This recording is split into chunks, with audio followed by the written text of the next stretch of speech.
Somebody had asked me on my forum whether there was any chance that I would go back to Marvel. And I got to thinking about it, and I thought, well, can I go back to Marvel? Can I even still do that?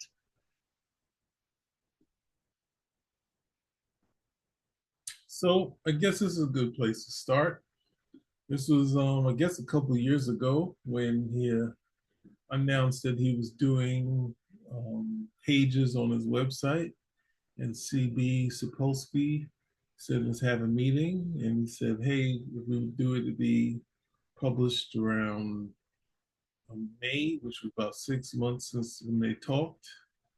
Then ultimately, um, Marvel hadn't really responded past that point, and Byrne had decided that he wasn't going to give this to Marvel. He would just put it out online.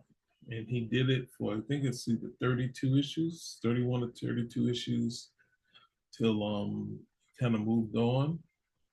And I was gearing up to say that was it. I was going to accept it. And then every couple of months, I would go check out the Elsewhens online. And to my surprise, let's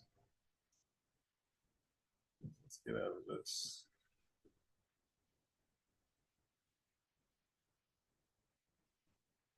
To my surprise, it's being published. um, Abrams Arts is doing this series. It's going to be a series of graphic novels, one of three.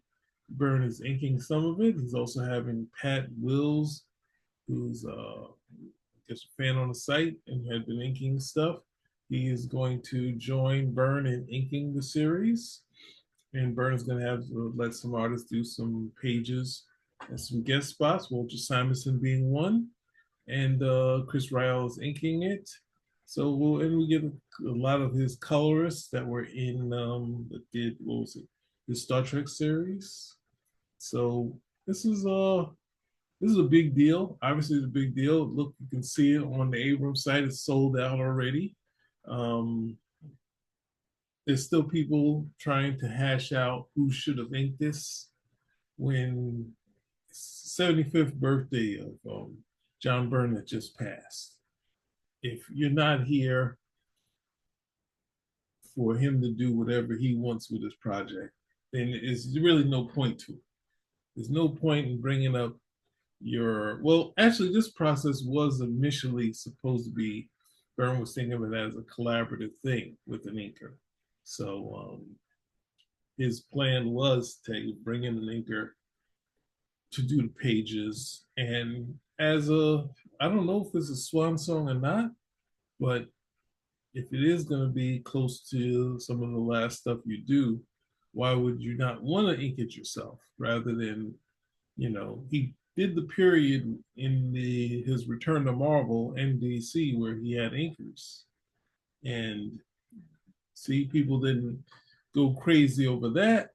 So why not do whatever you want with the series? So, and at the same time, we have this announcement that Chris Ryle, he's inking it. So I knew he had to be involved. I knew if anyone could get it done, it was going to be him. And it looks like he, at least if not initially or the whole one to corral anyone, he definitely involved in it. So yeah, so it's sold out here. You can go on Amazon and pre-order it there too. But it's definitely sold out here. And they say that Abrams artists asked for something that they could publish outside of Marvel. So this is obviously using the Marvel license, since Marvel had, they Byrne didn't do it with Marvel. This is something that's going to their line, and it's similar to when Alex Ross was doing his Fantastic Four. He wanted to do it when it came back to Marvel, and they were like, "Well, you could do covers and maybe some other concept stuff, but it's more in line for it's more for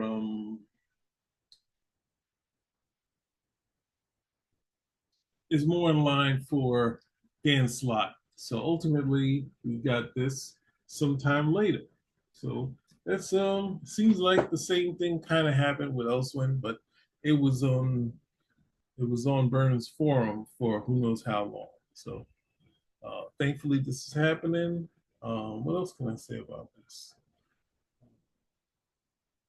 Well, yeah, if the fact that it's sold out on Abrams is a big deal. That's a good thing to hear. It was announced at the San Diego Comic Con. You can't get any bigger than that, and the buzz around there is huge. Now, saying who should ink it or not, I've said it before. Ultimately, if you're not here for him doing whatever he wants to do, then you're not really interested. You're interested in trying to get back the old magic.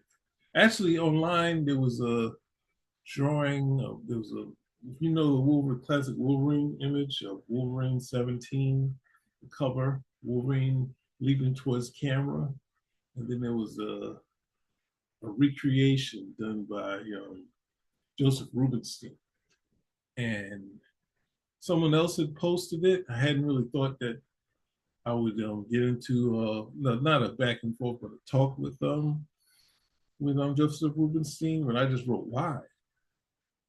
Like, this is a classic image. It's on many covers. Inked by Byrne, and now we're getting a, a version by Joseph Rubinstein.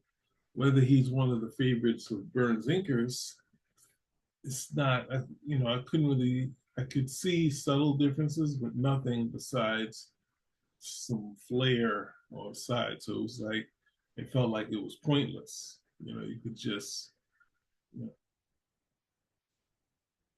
recreate the original image, and I'll try to buy that one. But I think Joseph Rubinstein, he chimed in and he was like, I think I said some more, but he said I was a minority in people who were more of a fan of his inking over Byrne's inking. And at the same time, I would say all that to say, I think Terry Austin once put it that Byrne was his best inker because he has things in his head that is not privy to the inker. And there's also textures that Byrne has that are different from a Terry Austin texture, from a Joseph Rubinstein texture, from a Klaus Janson texture. So that's where we get into it. Do we lose when we see Byrne's thing, his early thing, and we see how Byrne inked it, and then we see Joe Sinnott inking it, and we say, this doesn't work as I say it doesn't work as well. Or we see Terry Austin ink the old style thing, and he said, to me, it said that didn't work as well as what Byrne did. So you can see different areas where Byrne stuff is where you'd rather want to see what he intended rather than someone taking pencils and reinterpreting them because of I don't know what. But anyway, I'm glad this is happening. I can't wait to see it. I can't wait to have it as a volume. There's also a big buzz around the bootleg versions that's been on, what's that thing? Been on eBay, but those can be in a sense rare, but even though they're unofficial and illegal, and I have one here, but I guess it's illegal to resell. If you make it and you keep it, then you're not selling it, right? But if you make it and then you sell it for something where it's not yours, it's copyrighted Marvel, the artist copyrighted Byrne, to recreate it and try to sell it is out of bounds. I guess copyright law also works that you're not supposed to copy it, but at the same time, I think it adds another thing to sell it. But people are buying it, and now maybe it'll slow that down when we get these things out. You get the final version of X-Men Elsewhen. So this would be Byrne's, what would it be, 4th time or 3.5 time at the X-Men? So I can't wait. Guess what else do I want to say about this? Excuse me. Um, Yeah, I thought, oh, well, it's also the idea of what he would do next. And since it was something specifically for them, it would be something that either new or maybe it's a re-release in a larger, better volume. So uh, I would be okay with a larger, better volume because not only did we have that, we have we have Ronin Rising, the sequel to Ronin. Now, I just needed to get it. I'm a Frank fan. The art was good. Story's kind of sparse. Storytelling also, but there is some storytelling. But it's kind of a circle volume, right? It really works from the circle. But it'll be interesting to see if something else comes of it, and if Abrams can get some more work out of her. But it's again 75 years in the game, killed it, did all this stuff.